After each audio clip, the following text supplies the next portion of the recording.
We have made this video for families with someone with a learning disability who may worry about each other getting ill or dying during coronavirus. In our experience, it is very common for adults with learning disabilities to worry about their parents getting ill or dying.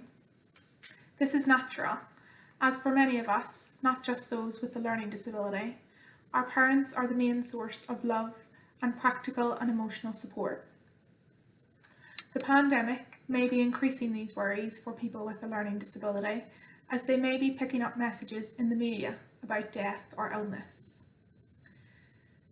People with a learning disability often know more than we think, but they may be afraid to share their worries through fear that others will become upset by them. Additionally, carers may have additional worries about the practical issues if they were to become ill or have to self-isolate, or they may wonder how to communicate death or illness in the family with the person they support. Those caring for someone else may have had worries about getting ill before the pandemic, but perhaps the virus has increased these worries. They may also have worries about how to communicate death or illness with the person they support. And worrying, as we know, can lead to increased stress and anxiety. There are other videos on how to cope with stress and anxiety, both aimed at carers and for people with a learning disability. So have a look at these for tips. But a perfectly natural human reaction that most of us do to try and decrease stress and anxiety is to avoid whatever is making us anxious. And whilst this is beneficial at reducing anxiety in the short term, what happens is if you're avoiding talking about your worries, then the worries don't actually go away and they may actually increase because you're not sharing your worries with others. So you get into a vicious cycle where your worry increases your anxiety and your avoidance doesn't lead to the worries decreasing, so the cycle continues.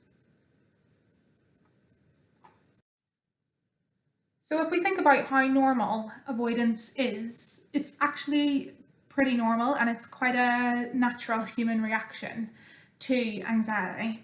If we think about the metaphor, the very famous metaphor of the elephant in the room, the fact that there's a metaphor just shows how normal it is. A lot of people do struggle to talk about illness or death, and even harder to have such conversations with our loved ones. And in everyday conversations, they're just not topics that are commonly discussed, which increases people's reluctance to bring stuff like this up. And if we think about possible reasons for an elephant in the room, one might be that people aren't really sure where to start with conversations about death or illness. They may be worrying about the impact on others if they've assumed that others don't have those same worries. They don't want to put any extra stress on other people. Again, we talked about this in the last slide, but avoidance reduces anxiety temporarily because you're avoiding the stressful situation. Your nerves are going to go back down, but they don't actually, there's no benefit in the long term because anxiety will kind of be underlying until the conversation is addressed. And there's also this kind of cultural thing about just death not being spoken about in our society. And anytime someone brings it up, it's always met with a, oh dear, kind of response that, oh, we probably shouldn't talk about that, let's talk about something a bit more positive. So this increases people's reluctance to bring up the topic. I think one of the main reasons that we often see for people not talking about illness or death is hoping that it won't happen. And it comes from an idea, and it's quite a common idea, that people find it difficult to bring up a topic for fear that it becomes real and that it's more likely to happen. So it's just kind of the idea that actually the talking about something bad may make it more likely, which, as we know, isn't the case, but it's just quite an intuitive thought that we have that that's what will happen. But actually talking together about illness will make it less frightening for everyone. And for many people, talking about a worry with someone they trust makes the worry more manageable, and that's why it's quite important to bring up topics even though they might be difficult for us. Talking about illness and death can feel scary and unknown. It is natural to feel unsure about how to start these conversations, and for some families, worry about how to have the conversations is often the biggest hurdle. If possible, include the person with a learning disability in these discussions. This can help in managing anxiety for the person, and including them in discussions shows that they are respected as an adult with an opinion. Using simple and clear language for those who find communication much harder than others may be beneficial, and using pictures where possible. For example, clear words such as dead, dying, or died only have one meaning, whereas other things could be confusing for someone with a learning disability, such as passed on or things like gone to sleep, which may actually create fear for the person with the learning disability about going to bed, for example. It can be useful to check their understanding, particularly if they understand what death means. So they may be picking up things from the media about death and illness, but they may not actually know what it means. And you can use storytelling to find out what they can understand. There are resources to help you with this, but essentially it's using pictures to represent a story about death or illness and checking with them their understanding whilst reading them the story. One resource which is quite useful is the Books Beyond Words website, which gives a lot of free resources to support people through the pandemic. On that Books Beyond Words website, you can find these booklets that they have produced, which can help support your conversations with someone with a learning disability. So there's one about let's talk about when someone is ill or dies from coronavirus, which is a series of pictures about someone getting ill. So you can use that to check their understanding. Or there's Jack Plans Ahead for Coronavirus, and this is focused on the person with a learning disability getting ill from coronavirus, but it may be useful to look at to think about the types of phrases that they use. Now these are available on the website, but if you do not have access online, then you can get in touch with your local service, as they should have copies and they can post them to you.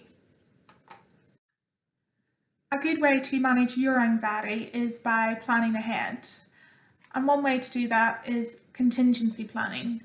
So having a plan for yourself, which includes key details, so things like who to contact should you become ill, or any practical considerations such as where your will is if you were to become ill and die from coronavirus, or any banking details that someone might need and how utilities, etc. are dealt with. Another way to alleviate your anxiety is to make sure that the person you support has their care passport and making sure that it's up to date. A care passport is for someone who is reliant on care, and it's basically all the information that is needed about that person so that someone else can step in and support them. You can get it from the surreyhealthaction.org website, but if you speak to your local team, they should have copies that they can post you, and they should be able to support you in keeping this up to date.